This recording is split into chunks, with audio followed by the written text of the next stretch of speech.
Okay, welcome back to this shite. They'd stop the traffic back as far as the Sandford Junction and come up the hard shoulder like radio signals from another star. It took 21 minutes for them to arrive. I watched Paul time it to the second on his watch. Just sat there for 21 minutes staring at someone staring at a watch. Fucking idiot. Oh god, I have to fall down here now. Here we go. If I stay under here, is he just gonna die? Will it just load back up? Make me do it again? Please tell me there's one. Oh shit. Oh my god, some interactivity. If you don't keep moving, you sink. Something you actually have to do. Right, one path. One very slow, treacherous path. Am I supposed to be so mesmerised by the visuals that I don't mind that there's nothing happening? Wait, what? Oh, we came... Oh my god, really? That whole thing was just a detour to get to here? If the caves are my guts, They're this not. must be the place where the stones are first formed. The bacteria phosphoresce and rise, singing through the tunnels. Everything here is bound by the rise and fall, like a tide. Perhaps the whole island is actually underwater. Jesus fucking Christ, mate. You talk a mind-numbing load of shite, don't you? Magnificent textures here. This cannot be the shaft they threw the goats into. It cannot be the landfill where the parts of your life that would not burn ended up. It cannot be the chimney that delivered you to the skies. It cannot be the place where you rained back down again to fertilize the soil and make small flowers in the rocks. Oh, shut the fuck up. I bet this whoever he's talking about committed suicide to get away from this guy's bollocks. Kinda reminds me of Blackreach in Skyrim. Except with a lot less to do. Oh no, I sure hope I don't get stuck under here and drown and it's game over. That would be terrible. Wait, can I? Oh. God damn it. Couldn't even have that.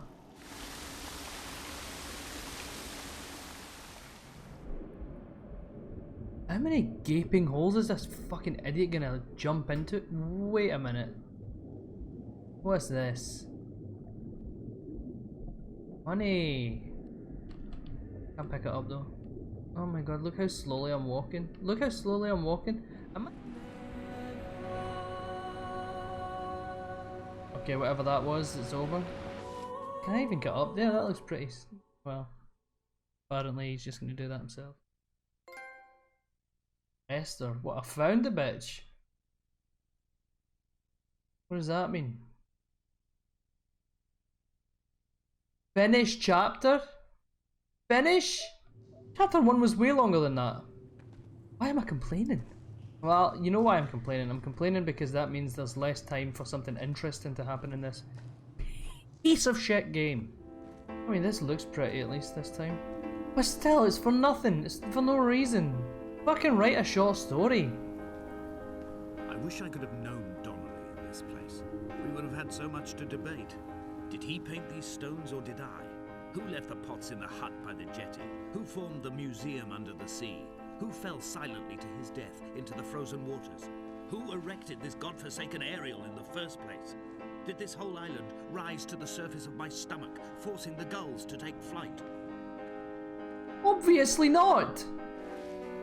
Who's lighting these candles, by the way? Did they start out like 10 feet tall? How are they all still going? Looks like a car accident. Someone died in a car accident. Dear Esther, I find each step harder and heavier. I drag Donnelly's corpse on my back across these rocks, and all I hear are his whispers of guilt, his reminders, his burnt letters, his neatly folded clothes. He tells me I was not drunk at all. I'm gonna be honest, I'm hardly following this because it's so mind-numbingly boring. But, so this guy, what? Killed someone in a car accident. Esther? Because he was drunk? Or he wasn't drunk? Donnelly doesn't think he was drunk, but he does. I'm more inclined to trust the guy who would have felt drunk rather than the guy who judged someone else to not be drunk. Like, don't tell me about my body. I get drunk fast. I don't drink often. I get drunk fast. Maybe this Donnelly guy would say I wasn't drunk when I was drunk. Who knows? Donnelly sounds like a prick. Although that is from the perspective of this prick, so... Hall by the roadside, by the exit for Damascus, all ticking and cooled, all feathers and remorse, all of these signals routed like traffic through the circuit diagrams of our guts, those badly written boats torn bottomless in the swells, washing us forever ashore. Alright, mate. Fucking calm down.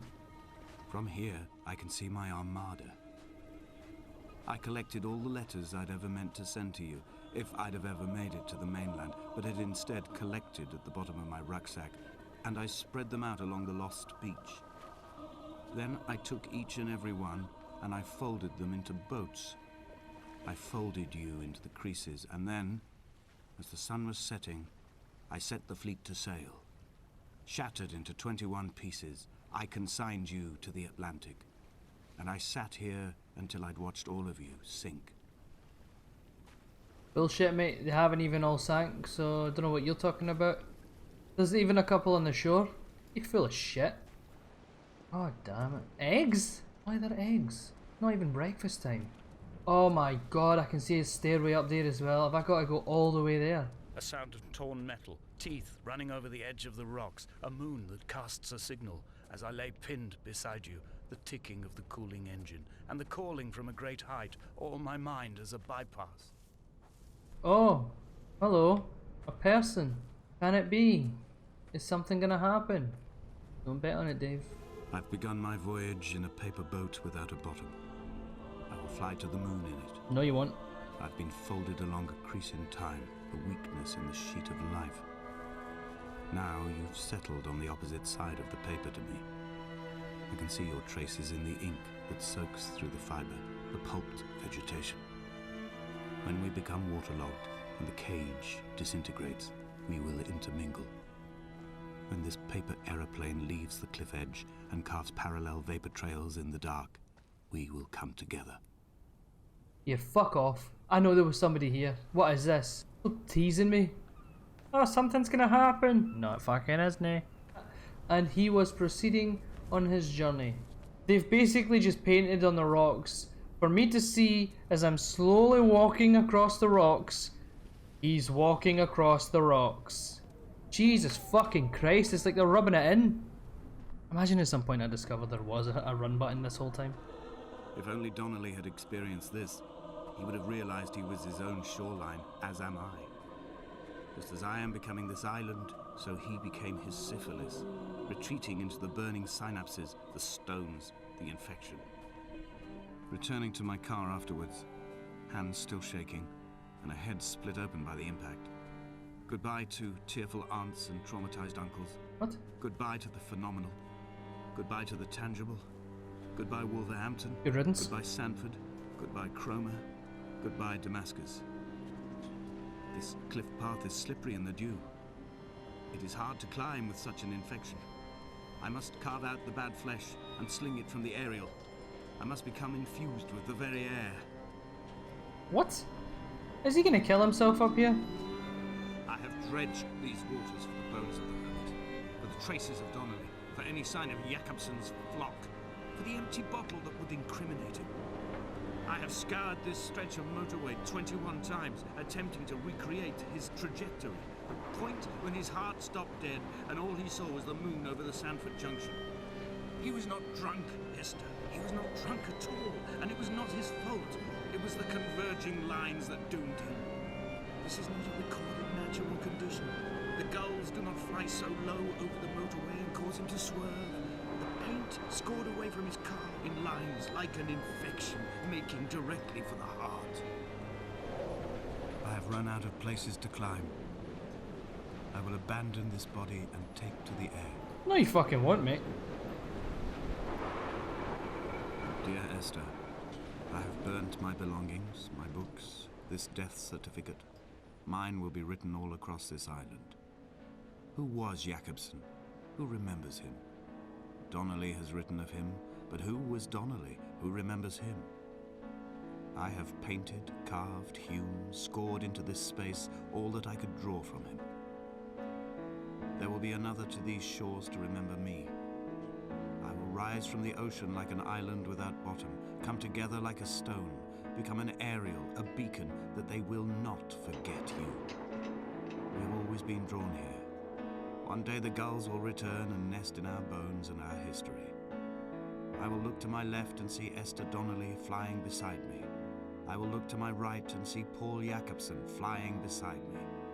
They will leave white lines carved into the air to reach the mainland, where help will be sent. No, it won't.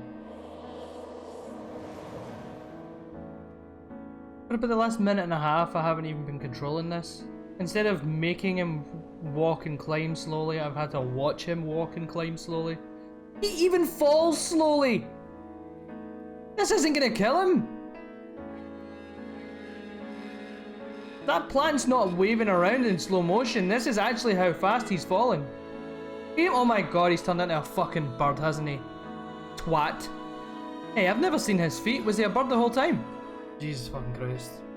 Here, let's slowly take you back around all the places that you slowly trudged through on their way here. Wouldn't that be fun? Don't you want to see these places again that you barely managed to escape at a fucking snail's pace? Huh? What the fuck? That's the fucking game? Are you trying to tell me I paid money for this? Jesus, thank God I never paid full price. I only got it because it was on sale.